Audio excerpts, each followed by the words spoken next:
আসসালামু আলাইকুম, আমন্ত্রণ মাই টিভি সংবাদে। আপনাদের সাথে আছি আমি উম্মে সাবরিনা। শুরুতেই জানাবো সংবাদ শিরোনাম। বঙ্গবাজারে অগ্নিকাণ্ডের ঘটনা দুঃখজনক, ক্ষতিগ্রস্তদের সহায়তা করবে সরকার, বললেন প্রধানমন্ত্রী। ফায়ার সার্ভিস ভবনে হামলাকারীদের বিরুদ্ধে ব্যবস্থা নেওয়া হবে। বঙ্গবাজারে আগুনের ঘটনায় অবহেলা থাকলে তাদের বিরুদ্ধে ব্যবস্থা, জানালেন স্বরাষ্ট্রমন্ত্রী। ব্যবসায়ীদের ঘুরে দাঁড়াতে সহযোগিতার আশ্বাস দক্ষিণের মেয়র তাপসের। ঈদের আগে এমন অপ্রত্যাশিত ঘটনায় বিহ্বল বঙ্গবাজারে ৫,০০০ ব্যবসায়ী। সব হারিয়ে সহায়তার প্রত্যাশায় দিন গুনছেন তারা। ঈদকে সামনে রেখে রাজধানীতে দেখা মিলছে মৌসুমী ব্যবসায়ীদের। অলংকার, পোশাক, জুতা সহ নানা ঈদ সামগ্রীর পসরা সাজিয়ে বসছেন রাস্তার ফুটপাতে।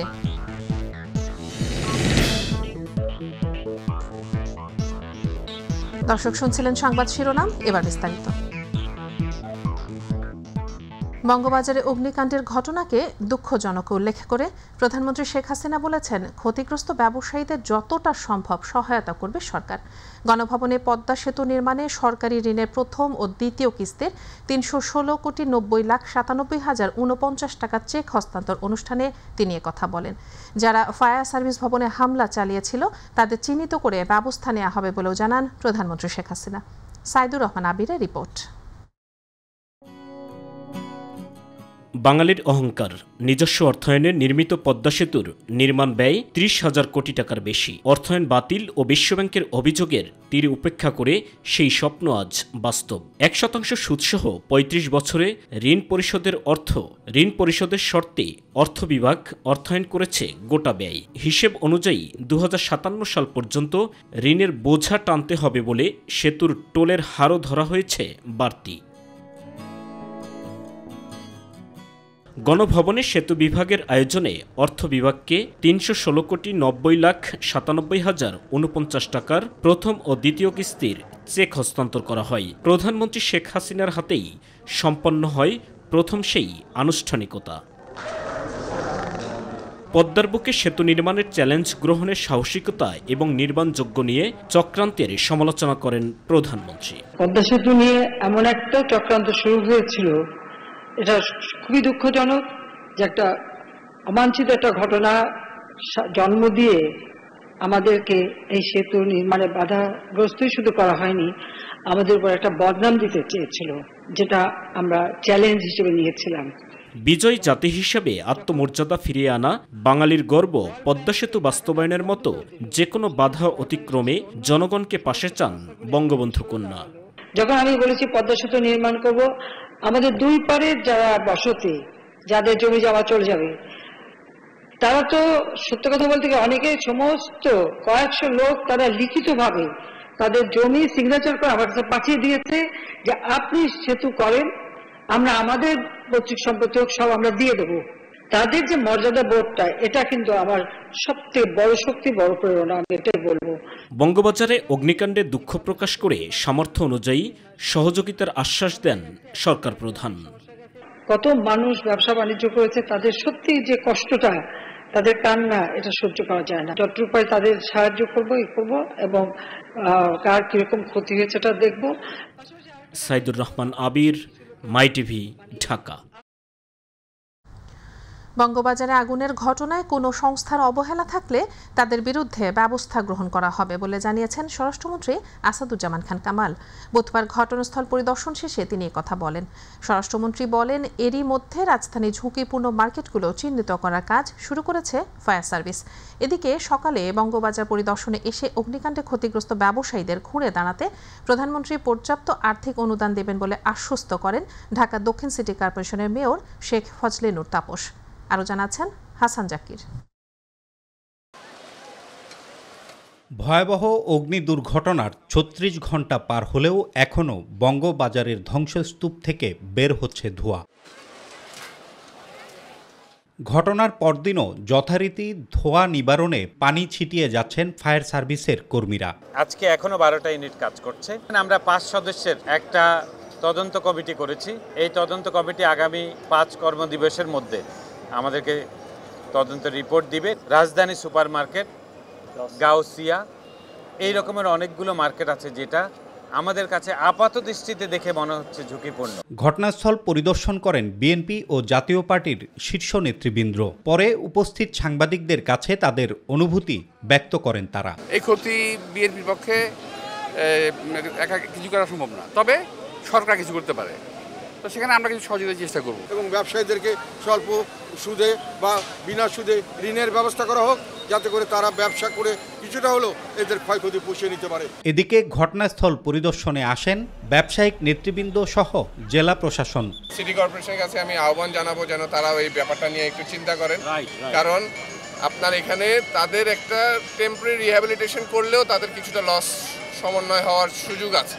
ঘটনাস্থল পরিদর্শনে আসেন স্বরাষ্ট্রমন্ত্রী আসাদুজ্জামান খান কামাল। এ সময় রাজধানীর ঝুঁকিপূর্ণ মার্কেটগুলোকে চিহ্নিত করে দ্রুত ব্যবস্থা নেয়ার কথা জানান তিনি। আমাদের মন্ত্রণালয় থেকে একটি কমিটি করা হয়েছে, কেন এই দুর্ঘটনাটি ঘটলো, কারো অবহেলা আছে কিনা, ভবিষ্যতে কি করণীয়, কমিটিগুলো আমাদেরকে একটা দিক নির্দেশনা দিবে। ঝুঁকিপূর্ণ যদি আরো কোনো মার্কেট থাকে ফায়ার সার্ভিস এটাও নির্দেশনা দিবে। এর আগে সকালে বঙ্গবাজার পরিদর্শনে এসে অগ্নিকাণ্ডে ক্ষতিগ্রস্ত ব্যবসায়ীদের ঘুরে দাঁড়াতে প্রধানমন্ত্রী পর্যাপ্ত আর্থিক অনুদান দেবেন বলে জানান দক্ষিণ সিটি কর্পোরেশনের মেয়র ব্যারিস্টার শেখ ফজলে নূর তাপস। আমরা এই সকল ক্ষুদ্র ব্যবসায়ী বিনিয়োগকারীদের সাথে এবং পাশে থাকব। তালিকা এবং ক্ষতি পরিমাণ একটা নির্ণয় করার পরই সকল ক্ষুদ্র বিনিয়োগকারীর জন্য পর্যাপ্তভাবে তিনি অনুদান দিবেন, যাতে করে তারা আবার ঘুরে দাঁড়াতে পারে। দ্বিতীয় দিনেও উৎসুক জনতার ভিড়ে ব্যতিব্যস্ত ছিল বঙ্গবাজার এলাকা। হাসান জাকির, মাই টিভি, ঢাকা। রাজধানীর বঙ্গবাজারে ভয়াবহ অগ্নিকাণ্ডে ক্ষতিগ্রস্তরা এখন বুক চাপড়াচ্ছেন আর ক্ষতিপূরণের আশায় চাতক পাখির মতো তাকিয়ে রয়েছেন সরকারের দিকে। ঈদের আগে এমন অপ্রত্যাশিত ঘটনা হতবাক করে দিয়েছে ৫,০০০ ব্যবসায়ীকে। তাদের বুক ফাটা আর্তনাদে ভারী হয়ে উঠেছে আশপাশের আকাশ বাতাস। তরিকুল ইসলামের ক্যামেরায় আবু সাইদ অপু রিপোর্ট। চারদিকে শুধু কাপড়ের পোড়া গন্ধ। কদিন আগেও যেখানে কোটি কোটি টাকার কাপড় ব্যবসায়ীদের আনাগোনায় ভরপুর থাকতো, আজ সেই স্থানটি পরিণত হয়েছে ধ্বংসস্তূপে। ভেঙে পড়েছে অবকাঠামো, ক্ষতিগ্রস্ত হয়েছে আশপাশের ভবনগুলো। কানতে কানতে অস্থির এলাই দেশে আছি, কৌতুক করে একটু সান্ত্বনা দিই। মার্কেটে অনেক দোকানদাররাই মাল কিনে রেখে গেছে, আমরা এলাম কিনে রেখে গেছি সেই লোক। আমরা একটা মানুষ কিছু করে খাইমু, তাও তেমন ব্যবস্থা নাই আছে, কি করবো ছিল কোটিপতি, এখন হয়ে গেল রাস্তার ফকির। এ যেন এক আর্তনাদপুরী। চোখের কান্নায় তপ্ত জলে ভাসছে ক্ষতিগ্রস্তরা। নিজের টাকা, পরের টাকা, হালতদের টাকা, পাঠিপত্র টাকা আমার দোকান মাল তো উঠেছে, সামনে সিজন করে দিয়ে দেবো। শুরু থেকে মনে আমার শেষ হয়ে গেছে, বুঝলাম না। আমার সমস্ত জীবনের সমস্ত কিছু এই জায়গায় আমার শেষ হয়ে গেল। আমি কি করবো এখন? এই বয়সে আমরা কেউ চাকরি দিব, কোনো জায়গায় চাকরি করতে পারবো? আমরা একবার রাস্তার ফকির হয়ে গেছি ভাই। পুরোটা মার্কেটটা দেখেন ভাই, কি অবস্থা, ভিতরে ঢুকতে পারতেছি না। আর এদিকে ভস্মীভূত দোকান থেকে বের করে আনা সে সম্বলটুকু চুরি হয়ে যাচ্ছে বলে অভিযোগ ক্ষতিগ্রস্তদের। সবাই নিচ্ছে স্যার, আমরা নিলে কি সমস্যা? এই যে মালগুলো নিতেছে, যে প্রকৃত মালিককে নিতেছে না লুট হইতেছে। সরকারি সহযোগিতাই পারে বিশালী ক্ষতি পুষিয়ে দিতে বলে মনে করেন অগ্নিকাণ্ডে সর্বস্ব হারানো ব্যবসায়ীরা। আমরা ব্যবসায়িকরা পুরো রাস্তায় ফকির হয়ে গেছি, পুরো শেষ। আমাদের এখন একমাত্র রক্ষা করবে প্রধানমন্ত্রী। সরকার যদি এই দোকানদারকে না দেখে, এই সরকার দোকানদাররা তো রাস্তার ভিখারি। বঙ্গবাজারে হুট করে অগ্নিকাণ্ডের ঘটনায় সর্বশান্ত ব্যবসায়ীরা। তাদের কান্নায় যেন আকাশ বাতাস ভারী উঠেছে। তবে কিভাবে আর কেমন করে এখানে অগ্নিকাণ্ডের ঘটনা ঘটল সেটি ক্ষতি দেখার জন্য সরকারের ঊর্ধ্বতন কর্মকর্তার প্রতি আহ্বান জানিয়েছেন ভুক্তভোগীরা। এছাড়াও পাশাপাশি সরকারকে তারা দাবি জানিয়েছেন তাদের পাশে দাঁড়ানোর। বঙ্গবাজার থেকে আবু সাইদ অপু, মাই টিভি, ঢাকা। অন্য কারো কথায় নয়, দেশের শাসনতন্ত্র মেনেই আগামী নির্বাচন হবে বলে জানিয়েছেন পররাষ্ট্রমন্ত্রী ডক্টর এ.কে আব্দুল মোমেন। রাজধানী অভিজাত হোটেলে বঙ্গবন্ধুকে নিয়ে জাপানি চিত্রকলা মাঙ্গা ফর্মে কমিক বইয়ের মোড়ক উন্মোচন অনুষ্ঠান শেষে গণমাধ্যম কর্মীদের প্রশ্নের জবাবে তিনি এমনই মন্তব্য করেন। এ সময় তিনি বলেন, সরকার চায় সব দলের অংশগ্রহণে সুষ্ঠু নির্বাচন। ইতিমধ্যেই দলগুলোকে নির্বাচনে আমন্ত্রণ জানানো হয়েছে। উল্লেখ করে তিনি বলেন, সংবিধান পরিবর্তন কোনোভাবেই সম্ভব নয়। দেশের শাসনতন্ত্র মেনেই আগামী নির্বাচন হবে বলেও জানান পররাষ্ট্রমন্ত্রী।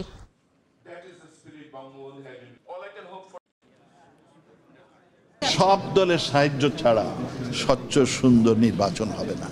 এটা বিরোধী দলেরও একই রকমের দায়িত্ব সুন্দর নির্বাচন। আর আমরা আমাদের শাসনতন্ত্রের অনুযায়ী আমরা নির্বাচন করব। অন্য কোনো ধরনের যদি কারো চিন্তা থাকে তাহলে ভুল চিন্তা। এবার ঈদ বাজারের খবর।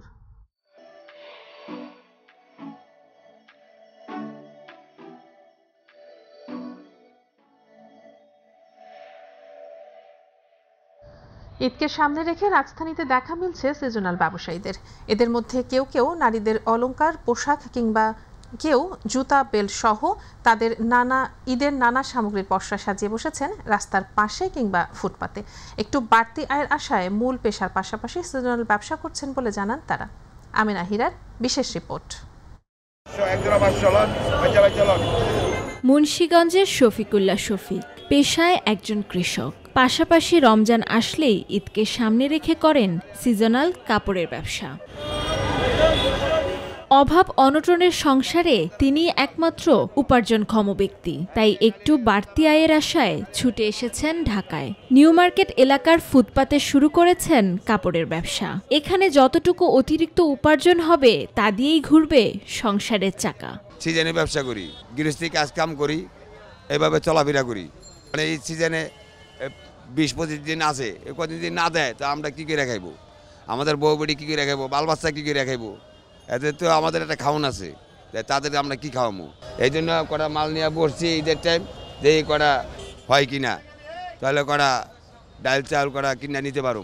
শফিকুলের মতো এমন অনেকেই আছেন যারা ঈদকে সামনে রেখে সিজনাল ব্যবসা করতে ছুটে আসেন ঢাকায়। তাদের কয়েকজন জানান মূল পেশার পাশাপাশি ঢাকায় এসে সিজনাল ব্যবসা করার নেপথ্যের কাহিনী। আমি শুধু এখানে আপনার রমজান মাসে এক সিজনাল ব্যবসা করি আর শীতের সময় ব্যবসা করি। ঢাকায় 2 টাইম আসি, বাকি টাইম বাড়িতেই থাকি, দেশের বাড়িতে। শুধু ঈদের সময় করি, বাকি সময় অন্য কাজ করি। বেসিক একবারে খারাপ হয়েছে, এই মুহূর্তে বিসমিল্লাহ করলাম। দ্রব্যমূল্যের এই বাজারে সংসারের খরচ চালাতে হিমশিম খেতে হচ্ছে পরিবারগুলোর। তাই একটু বাড়তি আয় করে পরিবারের ছোট সদস্যদের মুখে হাসি ফোটাতে চান এই মানুষগুলো। আমিনা হিরা, মাই টিভি, ঢাকা। নাটোরের সিংড়ায় কলেজ শিক্ষার্থীকে অপহরণ ও ধর্ষণ মামলায় 6 জনের মৃত্যুদণ্ড ও 4 জনের যাবজ্জীবন কারাদণ্ডের আদেশ দিয়েছে আদালত। দুপুরে নাটোরের জেলা ও দায়রা জজ নারী ও শিশু নির্যাতন দমন ট্রাইব্যুনাল আদালতের বিচারক মোহাম্মদ আব্দুর রহিম এ আদেশ দেন। এছাড়া প্রত্যেক আসামিকে 1 লক্ষ টাকা করে জরিমানা করা হয়। দীর্ঘ 10 বছর তদন্ত ও সাক্ষ্য প্রমাণ শেষে আদালত আজ এ রায় প্রদান করে। এছাড়া নাসির হোসেন নামে অপর আসামিকে ঘটনার সাথে সংশ্লিষ্টতা না থাকায় খালাস দেয় আদালত। এবার আমাদের কৃষি।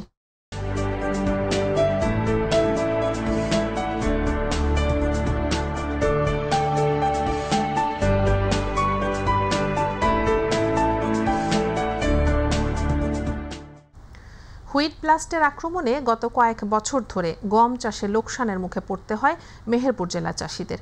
তাই এ ফসল চাষে আগ্রহ হারান কৃষকরা। তবে দীর্ঘ 6 বছর পর মেহেরপুরে কৃষকরা ব্লাস্ট মুক্ত গম ঘরে তুলছেন। কৃষকরা বলছেন ভালো ফলন ও বাজার মূল্য থাকায় লাভবান হচ্ছেন তারা।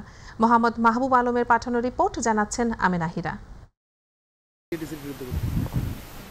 গত 6 মৌসুমে একাধারে হুইট ব্লাস্টের আক্রমণে দিশাহারা ছিলেন মেহেরপুর জেলাসহ দেশের দক্ষিণ পশ্চিম অঞ্চলের 8টি জেলার কৃষকরা, যার কারণে অনেকটাই গম চাষ থেকে সরে আসেন তারা। কিন্তু গেল অর্থবছরে বাড়ি 30 ও 33 জাতের গম চাষ করে অনেকটাই লাভবান হন কৃষকরা। গমের খুবই চেহারা ভালো এবং আশা করি ফলন খুব ভালো হবে। অন্যান্য বছরের তুলনায় এই বছরের গম খুবই ভালো ফলন হবে আশা করা যায়। জেলায় 12,775 হেক্টর জমিতে গম চাষ হয়। এবছর কীটপতঙ্গের তেমন আক্রমণ না থাকায় লাভবান হবার স্বপ্ন দেখছেন চাষিরা। আজ 2 বছর আগের মতো রোগবালা কিছু দেখাচ্ছে না, এবছর খুব ভালো ফলন একটা দেখাবে। প্রতিবার থেকেই এই খুব ভালো গম হয়েছে, মাঠে রোগবিদ নেই, বৃষ্টি দেয় মানুষে। উপজেলা কৃষি কর্মকর্তা জানান হুইট ব্লাস্টের আক্রমণ না থাকায় গম চাষে আগ্রহ বেড়েছে কৃষকদের। ব্লাস্ট নিয়ে যে কথাটা হচ্ছে আসলে খুব হালকাভাবে, বিচ্ছিন্নভাবে কিছু জায়গায় হালকাভাবে, কিছু কিছু জমিতে দেখা যাবে যে আমরা যদি মেজার করি সেটা সেই জমির 1% হবে না। ব্লাস্ট দেখা গেছে। আমরা কৃষকদেরকে পরামর্শ দিয়েছি। কৃষকদের সার্বিকভাবে সহযোগিতা করার আশ্বাস দিয়েছে জেলা কৃষি সম্প্রসারণ অধিদপ্তর। আমরা নাটিগো বা অন্য ছত্রাকনাশক স্প্রে করার জন্য আমাদের পরামর্শ দিচ্ছি এবং সেটাই আপনাদের গমের ফলনে বা উৎপাদনে কোনো তারতম্য হবে না। আমেনা হীরা, মাই টিভি নিউজ ডেস্ক। দেশের দক্ষিণে জনপদ চট্টগ্রামের সীতাকুণ্ড উপজেলার এক পাশে সাগর এবং অন্য পাশে পাহাড়। এই উপজেলার বারোইয়া ঢালা ইউনিয়নকে নিরাপদ সবজি উৎপাদন ও IPM মডেল ইউনিয়ন করার লক্ষ্যে কৃষকদের প্রশিক্ষণ দিচ্ছে উপজেলা কৃষি বিভাগ। 500 কৃষক হাতে কলমে প্রশিক্ষণ পাচ্ছেন। সীতাকুণ্ড প্রতিনিধি নাসির উদ্দিন লিটনের রিপোর্ট, জানাচ্ছেন SM আরিফ। চট্টগ্রামের সীতাকুণ্ড উপজেলার বারোইয়া ঢালা ইউনিয়নের কৃষকদের সবজিতে রোগ ও পোকামাকড় দমন বিষয়ে হাতে কলমে প্রশিক্ষণ প্রদান চলছে।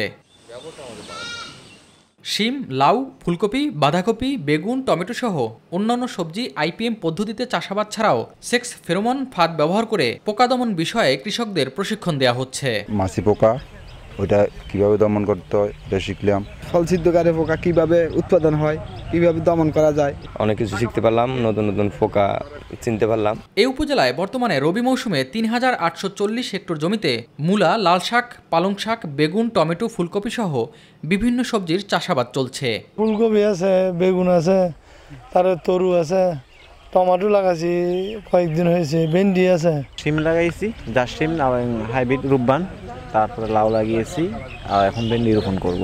উপজেলা কৃষি কর্মকর্তা জানান, শিমের বীচি রপ্তানি করে বৈদেশিক মুদ্রা আয় করছে এই এলাকার কৃষকরা। কীটনাশক ব্যবহার না করার বিষয়ে দেয়া হচ্ছে পরামর্শ। মাছি পোকাটা দমন করা অত্যন্ত কঠিন, যে কারণে কৃষক ভাইয়ের প্রচুর পরিমাণে ক্ষতিকর বিষ যেগুলো এই কীটনাশকগুলো ব্যবহার করে, সেই কীটনাশক ব্যবহার না করে কিভাবে তাকে দমন করা যায়, এই জন্য তার জীবনটা সম্পর্কে আমরা তাদেরকে আজকে জানিয়েছি। SM আরিফ, মাই টিভি। জমে উঠেছে রমজান মাসের ইফতার বাজার। ইফতার কিনতে বিভিন্ন দোকানে ভিড় করেন মানুষজন। চপ, পেঁয়াজু, জিলাপি সহ নানা ধরনের ইফতার সামগ্রী কেনেন রোজাদাররা। দাম কিছুটা বেশি হলেও মান নিয়ে বেশ খুশি ক্রেতারা। SM খোরশেদ আলমের রিপোর্ট। হরেক রকম ইফতার সামগ্রীর পসরা সাজিয়ে বেচাকেনা করছেন বংশাল এলাকার দোকানদাররা। দূর দূরান্ত থেকে মজাদার ইফতার কিনতে এখানে ভিড় করছেন ক্রেতারা। দই বড়া নিতে আসছি, এখানে ভালো ইফতারি পাওয়া যায়, এই জন্য আসি আর কি। এটা একটা মিষ্টি জাতীয় খাবার, এটা ইফতারির পরে খেলে ভালো লাগে। চপ, পেঁয়াজু, জিলাপি, কাবাব সহ নানা ধরনের ইফতার কিনছেন তারা। এখানকার ইফতারটা আমাদের মোটামুটি ভালো মনে করি বিধায় যেখানে থাকি আমরা এখান থেকে ইফতারি কিনে নিয়ে বার্গার নিচ্ছি আর ওই চিকেন রোল নিচ্ছি। দাম কিছুটা বেশি হলেও মানে উন্নত বলে জানান ক্রেতারা। না আমরা দাম বেশি নিচ্ছি না, কিন্তু মূলত তো এই সব কিছু জিনিসের দামই বেশি। এখন তো প্রতিটা জিনিসের দাম বাড়তি, উচ্চগতি, এইটার জন্য আপনার একটু প্রাইসটা একটু বেশি। বেচাকিনা ভালো বলে জানান বিক্রেতারা। সেল আলহামদুলিল্লাহ, প্রতিবারে যেভাবে সেল হচ্ছে এবছর তাই সেল হচ্ছে। SM খোরশেদ আলম, মাই টিভি, ঢাকা। জানাবো প্রবাসের খবর।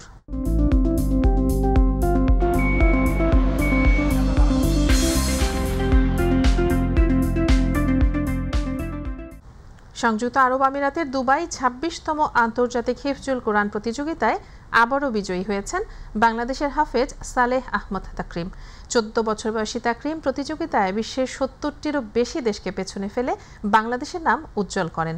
সংযুক্ত আরব আমিরাতের শেখ পরিবারের সদস্য শেখ মোহাম্মদ বিন রশিদ মোহাম্মদ আল মাকতুম হাফেজ তাকরিমের হাতে বিজয়ী সম্মাননা তুলে দেন।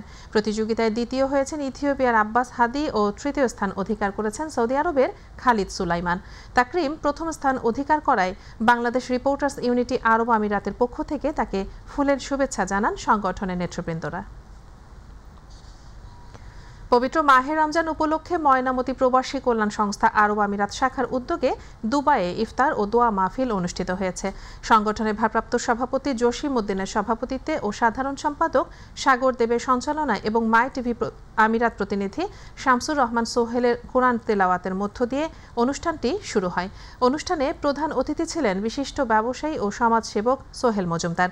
বিশেষ অতিথি ছিলেন বিশিষ্ট ব্যবসায়ী ওমর ফারুক মুসলিম, মোহাম্মদ রাসেল আহমেদ, সংগঠনের কেন্দ্রীয় কমিটির প্রতিষ্ঠাতা ও সাধারণ সম্পাদক কাউসার হামিদ সহ আরও অনেকে। মালয়েশিয়া আওয়ামী স্বেচ্ছাসেবক লীগের উদ্যোগে মহান স্বাধীনতা দিবস উদযাপন করা হয়েছে। মঙ্গলবার স্বেচ্ছাসেবক লীগের সভাপতি বি.এম. বাবুল হাসানের সভাপতিত্বে অনুষ্ঠানটি সঞ্চালনা করেন সাধারণ সম্পাদক এ.আর. সোহাগ সরকার। প্রধান অতিথি ছিলেন কেন্দ্রীয় কমিটির অর্থ সম্পাদক রফিকুল ইসলাম আবুল। পবিত্র কোরআন তেলাওয়াত ও 1 মিনিট নীরবতা পালনের মধ্য দিয়ে আলোচনা সভা শুরু হয়। সভায় বক্তব্য রাখেন মালয়েশিয়া শ্রমিক লীগের সভাপতি নাজমুল ইসলাম বাবুল।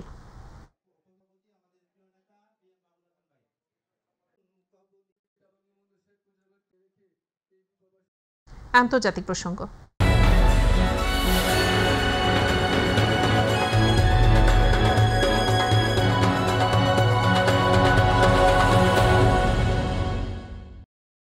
জাতিসংঘের আফগান নারী কর্মীদের আফগানিস্তানে কাজ করা নিষিদ্ধ করেছে তালেবান সরকার। এ সংক্রান্ত একটি আদেশও জারি করা হয়েছে। আন্তর্জাতিক গণমাধ্যমের প্রতিবেদনে বলা হয়, তালেবান গোষ্ঠী জাতিসংঘের আফগান নারী কর্মীদের আফগানিস্তানে কাজ করা নিষিদ্ধ করার আদেশ জারি করেছে। মূলত তালেবান গোষ্ঠী আফগানিস্তানের ক্ষমতা দখলে নেয়ার পর থেকে দেশটিতে মানবিক সংকট চলছে।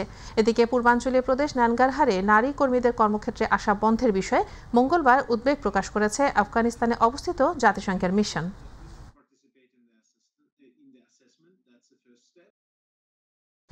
জনসনের পাউডার থেকে ক্যান্সার, এ কারণে বিশ্বে বিতর্ক ছড়িয়ে পড়া এবং দীর্ঘ সময় ধরে চলা মামলা থেকে রেহাই পেতে Johnson and Johnson company Bangladeshi মুদ্রায় 93,754 কোটি 91,40,000 টাকা দিয়ে পুরো ব্যাপারটি নিষ্পত্তি করতে চাইছে।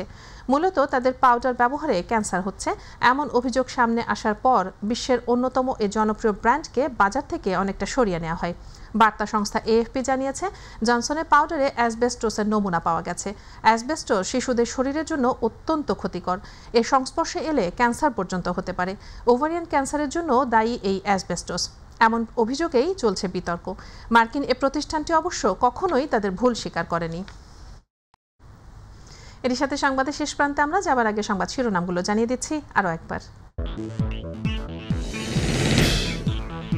বঙ্গবাজারে অগ্নিকাণ্ডের ঘটনা দুঃখজনক, ক্ষতিগ্রস্তদের সহায়তা করবে সরকার, বললেন প্রধানমন্ত্রী। ফায়ার সার্ভিস ভবনে হামলাকারীদের বিরুদ্ধে ব্যবস্থা নেওয়া হবে। বঙ্গবাজারে আগুনের ঘটনায় অবহেলা থাকলে তাদের বিরুদ্ধে ব্যবস্থা, জানালেন স্বরাষ্ট্রমন্ত্রী। ব্যবসায়ীদের ঘুরে দাঁড়াতে সহযোগিতার আশ্বাস দক্ষিণের মেয়র তাপসের। ঈদের আগে এমন অপ্রত্যাশিত ঘটনায় বিহ্বল বঙ্গবাজারের 5,000 ব্যবসায়ী। সব হারিয়ে সহায়তা প্রত্যাশায় দিন গুনছেন তারা।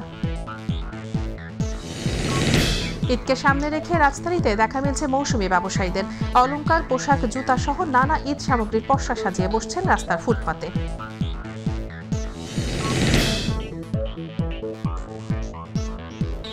এই ছিল এখনকার সংবাদে। এছাড়া ইউটিউবে মাইটিভি সংবাদ পেতে ভিজিট করুন youtube/mytvbd নিউজ এবং আমাদের অনুষ্ঠান দেখতে ভিজিট করুন youtube/mytv বাংলা, facebook/mytv বাংলা।